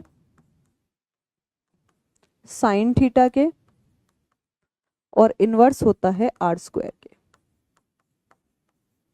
यानी क्या हो जाएगा आपके पास में, dB proportional to IDL sine theta upon में आर स्क्वायर। इसके अलावा आपके पास क्या आ जाएगा, dB is equals to mu naught upon 4 pi IDL sine theta upon में आर स्क्वायर। म्यू नॉट आपके पास एक कांस्टेंट होता है जिसको परमेबिलिटी बोलते हैं या पारगम्यता बोलते हैं। अब आप इसको करंट डेंसिटी की फॉर्म में भी लिख सकते हैं, जो हमने क्वेश्चन में वहां पर लिखा हुआ है। यहाँ पर बायो-सावर्ट लॉ को वॉल्यूम इंटीग्रल फॉर्म में काम में लेंगे, आयतन समाकलन के रूप में।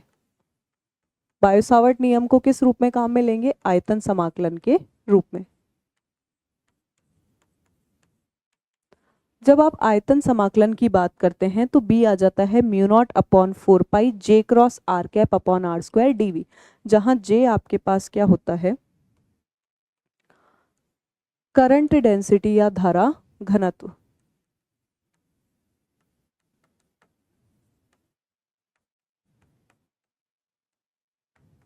ठीक है, करंट डेंसिटी या धारा घनत्व। अब आप वेक्टर आइडेंटिटी सदिश सर्वसमीका काम में लेंगे। क्या, आर कैप अपॉन में R square. R cap upon R square को आप अगर डिफरेंशियल फॉर्म में लिखें तो माइनस का del over del are 1/r लिख सकते हैं, यानी कि माइनस का ग्रेडियंट 1/r। ये भी आप इसको क्या कर सकते हैं, लिख सकते हैं। माइनस का gradient 1/r R cap upon R square के लिए यूज में लेंगे, कहाँ पर, यहाँ पर। तो R cap upon R square की जगह mu naught upon 4 pi as it is del cross J/r dV। इसको आगे जब आप सॉल्व करेंगे तो मैग्नेटिक वेक्टर पोटेंशियल, चुंबकीय जो सदिश विभव है, उससे तुलना करवाएंगे, और चुंबकीय सदिश विभव होता है del cross A. Del cross A से अगर आप इसको कंपेयर करवाओगे तो आपके पास में जो डाइवर्जेंस फॉर्म है वो क्या आ जाएगी, del dot B equals to del dot del cross A. ये जो आपके पास में मैग्नेटिक वेक्टर पोटेंशियल आया है, इसको सॉल्व करेंगे। जब डाइवर्जेंस ऑफ कर्ल ए लेते हैं तो ये वैल्यू आती है 0। आप हमेशा ध्यान रखेंगे डाइवर्जेंस ऑफ कर्ल 0 आ जाती है वेक्टर पोटेंशियल के लिए, इसीलिए डाइवर्जेंस भी कितना आ गया, 0 आ गया। तो इसका अपसरण कितना हो जाएगा, 0 हो जाएगा। ये आप यहाँ पर प्रूव कर सकते हैं। ये चीज आपको यहाँ पर ध्यान रखनी है। आगे चलते हैं। नेक्स्ट है write short notes on atomic magnetic and gyromagnetic ratio Larmor's frequency. निम्नलिखित पर संक्षिप्त टिप्पणी लिखिए। परमाणविक चुंबक तथा जायरोमैग्नेटिक अनुपात। अगर परमाणविक चुंबक की बात करें तो एटम जो है उसमें क्या होता है, परमाणु में क्या होता है, हम सबको पता है कि सेंटर पर न्यूक्लियस में टोटल पॉजिटिव चार्ज होता है, नाभिक में कुल धनावेश होता है और सरफेस पर इलेक्ट्रॉन जो है वो चक्कर लगाता रहता है। और इन दोनों के बीच में एक स्ट्रॉन्ग अट्रैक्शनल फोर्स काम करता है। स्ट्रॉन्ग अट्रैक्शनल फोर्स काम करता है, कुलाम फोर्स या इलेक्ट्रोस्टैटिक फोर्स, विद्युत बल, या फिर आप उसको कुलाम बल बोल सकते हैं। ये जो ऑर्बिटिंग इलेक्ट्रॉन्स है ये मैग्नेटिक डाइपोल मोमेंट की तरह व्यवहार करता है, चुंबकीय द्विध्रुव आघूर्ण की तरह व्यवहार करता है। फिर गायरोमैग्नेटिक रेशियो क्या होता है, ये हमने इससे पहले भी लिखा था। गायरोमैग्नेटिक रेशियो एक प्योर रेशियो होता है बिटवीन मैग्नेटिक मोमेंट और किस किस के बीच में, magnetic moment to angular momentum, यानी कोणीय संवेग और चुंबकीय आघूर्ण का अनुपात होता है। बाकी E/2m से आप इसको रिप्रेजेंट करते हैं। देन आ जाती है लार्मर्स फ्रीक्वेंसी या लार्मर आवृत्ति। ये आपने कोई भी एक कोनिकल स्ट्रक्चर ली है, मैग्नेटिक फील्ड है, जब ये रोटेट कर रहा है तो लार्मर्स फ्रीक्वेंसी जनरेट करवाता है, आवृत्ति उत्पन्न करवाता है। इसको साइक्लोट्रॉन फ्रीक्वेंसी भी बोल देते हैं कई बार। साइक्लोट्रॉन फ्रीक्वेंसी भी यही है। ये होती क्या है, the frequency of precession of the magnetic moment of electron around external magnetic field. बाहरी चुंबकीय क्षेत्र में चुंबकीय आघूर्ण के सापेक्ष घूर्णन करने की आवृत्ति। बाहरी चुंबकीय क्षेत्र में चुंबकीय आघूर्ण के सापेक्ष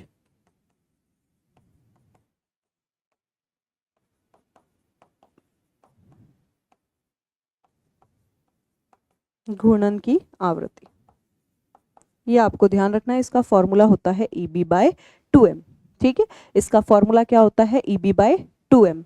अगर आप ये ध्यान रखेंगे कि ये जो फ्रीक्वेंसी है, ये जो आवृत्ति है, ये किसके अंदर आती है, आपकी रेडियन पर सेकंड के अंदर।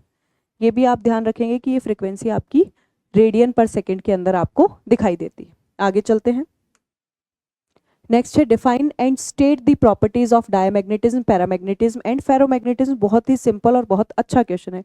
प्रतिचुंबकत्व, अनुचुंबकत्व और लोह चुंबकत्व तथा किसके बारे में बताना है, इनको परिभाषित करना और गुणों के बारे में बताना है। डायमैग्नेटिज्म या प्रतिचुंबकत्व का मतलब क्या होता है, सबसे वीक जो मैग्नेट होती है ना, सबसे कमजोर जो चुंबक होती है। ठीक है।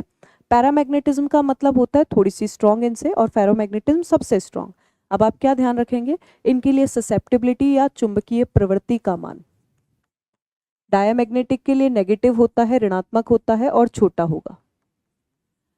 पैरामैग्नेटिक के लिए पॉजिटिव और स्मॉल होगा, और फेरोमैग्नेटिक के लिए, लोह चुंबकीय के लिए पॉजिटिव भी होगा और बहुत ज्यादा होगा, 10⁻³ से 10⁵ परमिएबिलिटी या पारगम्यता की बात करें तो ये हमेशा पॉजिटिव होती है, यानी तीनों के लिए पॉजिटिव होगी। बट फर्क सिर्फ इतना होगा, डायमैग्नेटिक या प्रतिचुंबकीय के लिए क्या हो जाएगी, <1 हो जाएगी, और पैरा और फेरो के लिए >1 और वेरी वेरी >1। यानी इसके लिए पॉजिटिव बट लेस, धनात्मक बट कम, इसके लिए पॉजिटिव और >1 और उसके लिए वेरी वेरी >1। फिर ये टेम्परेचर पर डिपेंड नहीं करते हैं। प्रतिचुंबकीय पदार्थ जो है ताप से स्वतंत्र होते हैं, ताप पर निर्भर नहीं करते।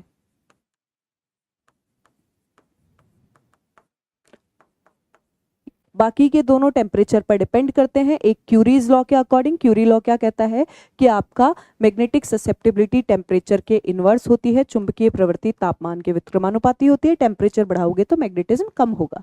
और ये क्यूरी वाइज लॉ जिसमें सेम स्टेटमेंट आ जाता है, बस टेम्परेचर के साथ एक एक्स्ट्रा टेम्परेचर आ जाता है, क्यूरी टेम्परेचर। ये क्यूरी टेम्परेचर डिसाइड करता है कि आपका मटेरियल पैरामैग्नेटिक होगा कि फेरोमैग्नेटिक। अगर आपका टेम्परेचर Tc है तो आप फेरोमैग्नेटिक, लोह चुंबकीय, और अगर आपका ताप बढ़ाकर मैं ग्रेटर देन टीसी कर दूं तो आप किस में बदल जाओगे, पैरामैग्नेटिक में या अनुचुंबकीय में। फिर आ जाता है लास्ट में फील्ड अलाइनमेंट। ये क्योंकि वीक होते हैं तो रिपल्शन के कारण ये क्या करते हैं, एंटी पैरेलल होंगे, यानी अगर मैग्नेटिक फील्ड इधर है तो ये दूसरी तरफ जाने की कोशिश करेंगे ड्यू टू रिपल्शन, या प्रतिकर्षण के कारण विपरीत दिशा में संरेखित होते हैं। प्रतिकर्षण के कारण विपरीत दिशा में संरेखित होते हैं। ये वीकली अट्रैक्टेड होते हैं, यानी अट्रैक्टेड तो होंगे लेकिन वीकली, आकर्षण पाया जाएगा और समान दिशा में होंगे। ये स्ट्रांगली अट्रैक्टेड होते हैं। और जो फेरोमैग्नेटिक मटेरियल है इनमें एक एक्स्ट्रा प्रॉपर्टी पाई जाती है, दैट इज डोमेन फॉर्मेशन। ये क्या करते हैं, सेम दिखने वाले इलेक्ट्रॉन को एक जगह ले आते हैं, यानी डोमेन का निर्माण करते हैं। आगे चलते हैं। The magnetic susceptibility of magnesium is at 300 Kelvin is 1.2 into 10 raised to power 6. Compute the temperature at which the magnetic susceptibility increases to 1.8 into 10 raised to power minus 5. 300 kelvin ताप पर मैग्नीशियम की चुंबकीय प्रवृत्ति 1.2 गुणा 10 की पावर माइनस 6 है, तो वह ताप ज्ञात कीजिए जिस पर चुंबकीय प्रवृत्ति बढ़कर 1.8 गुणा 10 की पावर माइनस 5 हो जाती। जो वैल्यूज दी गई है वो हमने लिख दिया। टेम्परेचर डिपेंडेंस यानी क्यूरी लॉ की बात की गई है, तो क्यूरी लॉ होता है जाई प्रोपोर्शनल टी, यानी यहां से आप क्या लिख सकते हो, जाई 1 T1 इज इक्वल्स टू जाई 2 T2। वैल्यूज रखते हैं। जाई 1 कितना है, 1.2 into 10 raise to power minus 6। T1 है 300 केल्विन। जाई 2 है 1.8 into 10 raise to power minus 5। T2 आपको ज्ञात करना है, तो T2 कितना हो जाएगा, 1.2 into 300 into 10 raise to power minus 6 upon 1.8 into 10 की पावर माइनस 5। ये 2 बार और ये 3 बार कैंसिल होगा, ये 100 बार कैंसिल हुआ, तो आपके पास 10 की पावर माइनस 5 ऊपर जाके +5 और 2 7, 7 माइनस 1 6 कितना हो गया 1, तो 2 इंटू 1 यानी कि 20 आपके पास आ जाएगा। 20 केल्विन इस क्वेश्चन का आंसर आ जाएगा। बाकी टेम्परेचर डिपेंडेंस देते ही आपको क्या ध्यान रखना है, क्यूरीज लॉ कि टेम्परेचर के इनवर्स होगी आपकी क्या, मैग्नेटिक ससेप्टिबिलिटी या चुंबकीय प्रवृत्ति। आगे चलते हैं। नेक्स्ट क्वेश्चन है, what do you mean by electromagnetic spectrum, classify the whole electromagnetic spectrum according to their wavelengths and explain the characteristics in detail. विद्युत चुंबकीय स्पेक्ट्रम से आप क्या समझते हैं और तरंगदैर्ध्य के अनुसार उसके गुणों को वर्गीकृत कीजिए। इलेक्ट्रोमैग्नेटिक स्पेक्ट्रम का मतलब है आप ईएम वेव्स को उसकी फ्रीक्वेंसी या वेवलेंथ के ऑर्डर में रिप्रेजेंट कर दो। अब यहाँ पर हम लोग क्या करते हैं, हम जो बेसिक पढ़ते हुए आए हैं उससे इसको रिप्रेजेंट करेंगे। कैसे, ये आपकी ईएम वेव के लिए स्पेक्ट्रम हो गया।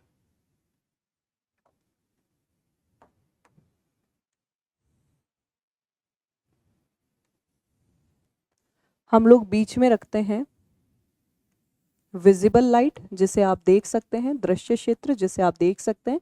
मैं कंप्लीट आपको लिख के नहीं बट मैं आपको ओरली पूरा ये समझा देती हूँ। विजिबल से नीचे आते ही आपके पास हो जाता है यूवी, यूवी से नीचे आ जाते ही एक्स रे, और एक्स से नीचे आपके पास आ जाती है गामा रेस। इधर ऊपर जाओगे तो विजिबल से ऊपर आपकी आ जाएगी आईआर, आईआर से ऊपर आपकी आ जाएगी माइक्रो, और माइक्रो से भी ऊपर आपकी आ जाएगी रेडियो। ठीक है, अब इसको आगे कैसे सॉल्व करेंगे वो मैं बता देती हूँ। विजिबल होता है विबग्योर से, जिसको आप देख सकते हो। इसकी रेंज 1 की याद रख लोगे तो बाकी सबके अपने आप हो जाएगी। इसकी रेंज होती है आपकी 4000 से 7800 एंगस्ट्रॉम।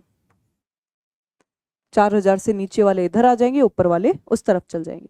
सबसे पहले वेवलेंथ के ऑर्डर में रिप्रेजेंट करते हैं, तरंगदैर्ध्य के क्रम में। अगर मैं मिनिमम वेवलेंथ की बात करूं, न्यूनतम तरंगदैर्ध्य की बात करूं, तो यहाँ से स्टार्ट होगी, यानी किसके लिए होगी, गामा के लिए, और मैक्सिमम इस ऑर्डर में बढ़ेगी तो किसके लिए होगी, रेडियो के लिए। और इसी सीक्वेंस में आपको बढ़ानी है, उधर से स्टार्ट करते हुए चलना है, इंक्रीजिंग ऑर्डर बढ़ते हुए क्रम में। फिर फ्रिक्वेंसी इसकी इनवर्स हो जाएगी, आवृत्ति इसकी व्युत्क्रमानुपाती हो जाएगी, यानी यहाँ पर तो फ्रिक्वेंसी मिनिमम और यहाँ फ्रिक्वेंसी मैक्सिमम।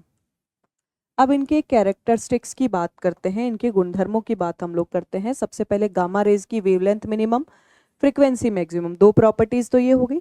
उसके अलावा पिनेट्रेशन भी मैक्सिमम होता है, भेदन भी क्या होता है, अधिकतम होता है। और इसको आप गामा को इसको कैंसर ट्रीटमेंट में काम में ले सकते हो, कैंसर के उपचार में आप इसको काम में ले सकते हो। एक्स रेज का हम सबको पता है कि एक्स रेज कहाँ काम आती हैं। एक्स रेज आपकी काम आती हैं मेडिकल फील्ड के अंदर बोन स्ट्रक्चर का पता लगाने के लिए,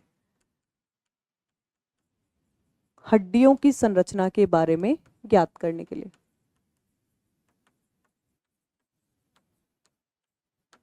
उसके अलावा सॉलिड के बारे में भी बताती है, ठोस के बारे में बताती है। और ऑप्टिक्स का एक फिनोमिना होता है डिफ्रैक्शन या विवर्तन, उसके बारे में भी कौन समझाता है, आपका एक्सरे। फिर आ जाते हैं यूवी पे। यूवी रेज जो होती है सन से मिलती है, विटामिन डी प्रोवाइड करवाती है, विटामिन डी उपलब्ध करवाती है, पौधों में फोटोसिंथेसिस या फिर जो प्रकाश संश्लेषण है उसको भी ये समझाती है। मशीनरीज होती है उनको डिसइंफेक्ट करने के, कीटाणु रहित बनाने के भी काम आती है। उसके अलावा नकली नोट की पहचान जब आप करते हो तो उसमें भी काम आएगी, यानी फॉर्ज्ड डॉक्यूमेंट्स में काम आएगी। इन सब में आपकी यूवी रेज काम में आती है। विजिबल आप सबको पता है, जिसके थ्रू आप ऑब्जेक्ट्स को देख सकते हो। आईआर की बात करते हैं, ये क्या करता है, ग्रीन हाउस इफेक्ट में काम आएगा, हरित गृह प्रभाव में काम आएगा, और उसके अलावा मसल एक को ट्रीट करने के काम आएगा, मांसपेशियों में खिंचाव को दूर करने के काम आएगा। माइक्रो और रेडियो दोनों ही कम्युनिकेशन या संचार व्यवस्था में काम में ली जाती है। तो ये इसके यूज हैं, इन्हें आप अच्छे से यहाँ पर और भी एक्सप्लेन करके समझा सकते हैं, जो यहाँ पर भी आपको दिया गया है कि ये क्या यूज होते हैं, हम डिफाइन कर सकते हैं। फ्रीक्वेंसी और वेवलेंथ के लिए स्पीड ऑफ लाइट से मूव करते हैं, और जैसे जैसे आप हायर फ्रीक्वेंसी करोगे क्वांटम एनर्जी भी क्या हो जाएगी, बढ़ जाएगी। यही यहाँ पर समझाया गया है। नेक्स्ट है explain Maxwell's equation and discuss the physical sequence. Maxwell के समीकरणों की व्याख्या कीजिए तथा उनके भौतिक महत्व को समझाइए। मैक्सवेल ने क्या किया, पूरी इलेक्ट्रोडायनामिक्स को मिलाकर 4 इक्वेशंस दी, यानी 4 सबसे इंपॉर्टेंट इक्वेशन उठाई और उनको किस में डाल दिया, इक्वेशन में डाल दिया, आइदर डिफरेंशियल और इंटीग्रल फॉर्म। सबसे पहले फर्स्ट चैप्टर में गाउस लॉ ऑफ इलेक्ट्रिसिटी, विद्युत क्षेत्र का गाउस नियम। विद्युत क्षेत्र के गाउस नियम में क्या बताया जाता है कि जो आपका फ्लक्स होता है वो किसके बराबर होता है, टोटल इनक्लोज्ड चार्ज के 1/ε0 टाइम्स। कुल जो आपका आवेश, कुल जो फ्लक्स होता है वो कुल आवेश के क्या होता है, 1/ε0 गुना होता है। यहाँ डाइवर्जेंस ऑफ ई की फॉर्म में इसको समझाया गया है, क्योंकि डिफरेंशियल फॉर्म निकालेंगे रॉ ओवर ε0, यानी ये फिजिकल सोर्स का काम करेगा, और जो इलेक्ट्रिक फील्ड है उसके लिए सिंक का काम करेगा, कौन, फील्ड्स के लिए चार्ज। यानी विद्युत आवेश जो है सिंक या सोर्स का काम करता है, किसके लिए, आपका जो इलेक्ट्रिक फील्ड है उसके लिए। बाकी इसका जो जनरल फॉर्म होता है वो क्या होता है, phi is equals to Q by epsilon naught. फिर आप यहाँ से phi is equals to Q by epsilon naught से क्या लिखते हैं, close integration E dot D A is equals to Q by epsilon naught. फिर आप क्या करेंगे, इस क्लोज इंटीग्रेशन, सरफेस इंटीग्रेशन को लाइन में बदलने के लिए थ्योरम लगा देंगे, और आपके पास डेल डॉट टी कितना आ जाएगा, रॉ बाय एप्सिलॉन। नेक्स्ट है आपके पास फेराडेज लॉ, नेक्स्ट आ जाता है गाउस लॉ ऑफ मैग्नेटिज्म, चुंबकत्व के लिए गाउस का नियम, जो क्या बताता है कि मैग्नेटिक मोनोपोल्स एग्जिस्ट नहीं करते। यानी आप चुंबक का बड़े से बड़ा टुकड़ा लो या छोटे से छोटा टुकड़ा लो, उसमें मिनिमम 2 पोल्स होंगे, कोई भी ऐसी चुंबक बनाना पॉसिबल नहीं है जिसका केवल एक ध्रुव हो। यानी इनकमिंग और आउटगोइंग फ्लक्स क्या होते हैं, बराबर।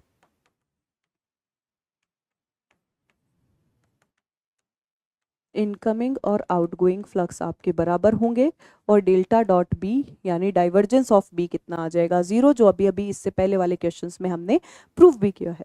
तीसरा होता है फेराडेज लॉ ऑफ ईएमआई या विद्युत चुंबकीय प्रेरण के लिए फेराडे का नियम क्या कहता है कि जैसे जैसे मैग्नेटिक फ्लक्स चेंज होगा उसके कारण क्या होगा, इलेक्ट्रिक फील्ड आपको मिलेगा। और ये इलेक्ट्रिक फील्ड सर्कुलेटिंग यानी परिसंचरण करने वाला होना चाहिए, यानी डेल क्रॉस ई माइनस का डीबी ओवर dt के क्या हो जाएगा, बराबर। फिर ampere Maxwell's law, ampere Maxwell का नियम, जिसमें क्या बताया जाता है कि टोटल करंट जो आप लेते हैं एम्पियर्स लॉ के अंदर वो दो पार्ट्स में बटेगी। फर्स्ट आपकी कन्वेंशनल करंट चालन धारा और दूसरी डिस्प्लेसमेंट करंट या विस्थापन धारा, यानी electric current changing electric field और जो आपका मैग्नेटिक फील्ड है दोनों के कारण मिलेगी। तो del cross B mu naught J plus epsilon naught D E by D T. कई जगहों पर ये वाली टर्म हटा के सिर्फ म्यू नॉट जे भी मान लिया जाता है। नेक्स्ट है explain the properties of electromagnetic waves in dispersive medium, प्रसारी माध्यम में विद्युत चुंबकीय तरंग के गुणों की व्याख्या कीजिए। अब प्रसारी माध्यम क्या होता है, ऐसा मीडियम जिसमें कंडक्टिविटी जीरो नहीं होती, चालकता जो है वो जीरो नहीं होती। तो इस केस के अंदर आपकी वेव इक्वेशन क्या हो जाएगी, del square E minus mu epsilon del square E over del T square minus mu sigma del E by del T is equals to zero. अब ये क्या करता है, एक कॉम्प्लेक्स वेव नंबर देता है, सम्मिश्र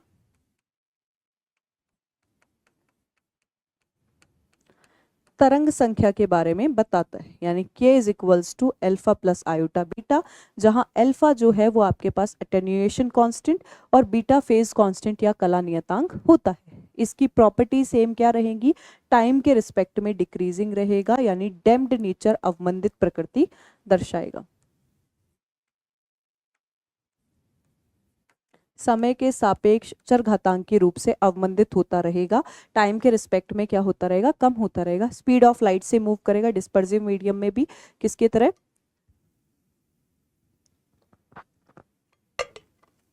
आपकी जो प्रकाश की चाल है उससे चलेगा। उसके अलावा इसको ट्रांसमिट होने के लिए किसी मीडियम या माध्यम की जरूरत नहीं होती। अगर आपने मीडियम दे दिया यानी इसके अंदर अटेन्यूएशन यानी कि डिक्रीमेंट स्टार्ट हो जाएगा और ये अवमंदित होकर एक्सपोनेंशियल फॉर्म में क्या हो जाएगा, कन्वर्ट हो जाएगा। आगे चलते हैं। चलिए यहाँ पर आपका जो है सेमेस्टर सेकंड का जो गेस्ट पेपर है वो सॉल्व होता है और इसके अंदर हमने वो सभी क्वेश्चंस डालने की कोशिश की है जो आपके एग्जाम में बहुत ही हेल्पफुल रहेंगे। अगर आपको ऐसे ही और भी गेस्ट पेपर्स चाहिए सभी सेमेस्टर्स के लिए तो आप क्या कीजिए, आपको बहुत सिंपल सा काम करना है, सफल एडुटेक का जो टेलीग्राम चैनल है उस पर जाना है और उसको ज्वाइन करना है। आपको ये सारे पेपर्स विद सॉल्यूशन वहाँ पर मिल जाएंगे। उसके अलावा आप जो सफल एडुटेक है उसकी ऑफिशियल वेबसाइट को भी डाउनलोड कर सकते हैं और वहाँ पर भी आप जो डिटेल्स हैं वो देख सकते हैं।